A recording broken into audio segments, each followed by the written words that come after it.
ଆଜି ଫଙ୍କସନ୍ ସରିଲା ପରେ ଛାତ ଉପରକୁ ଆସିଯିବା ରୁହି ଆଉ ଚିକି। ଏଇ ଦୁଇ ଜଣ ଯାକ ଲଢ଼େଇ କରାକରି ଉପରେ କଥାବାର୍ତ୍ତା ହେଉଥିବେ।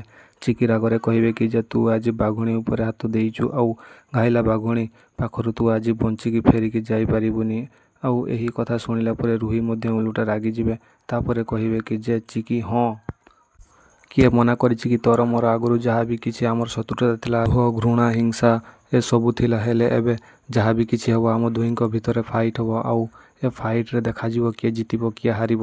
ଆଉ ଏହାପରେ ଚିକି ରୁହିଙ୍କୁ କହୁଥିବେ କି ଯେ ତୁ ଯାହା ବି କିଛି କରିଛୁ ସବୁ କିଛିର ରେକର୍ଡ଼ ଆଉ ପ୍ରମାଣ ମୋ ପାଖରେ ଅଛି, କିନ୍ତୁ ମୁଁ ବି ତୋତେ ଛାଡ଼ିବିନି। ଏମିତି କଥାରେ ଏମାନେ ଦୁହେଁ ଝଗଡ଼ା ସୃଷ୍ଟି କରିବେ। ଆଉ ଚିକି ଗୋଟେ ଲୁହା ରଡ଼୍ ନେଇକି ଯାଇଥିବେ ରୁହିଙ୍କୁ ବାଡ଼େଇବା ପାଇଁ, କିନ୍ତୁ ସେ ଲୁହା ରଡ଼୍କୁ ତଳେ ପକାଇ ଦେଇକି ସେ ଦୁହେଁ ଝଗଡ଼ା ଲାଗିକି ଘରର ବାଲକୋନି ପାଖକୁ ଚାଲି ଆସିବେ ଆଉ ସେହି ବାଲକୋନି ଉପରୁ ଜଣେ ତଳକୁ ଖସି ପଡ଼ିବେ।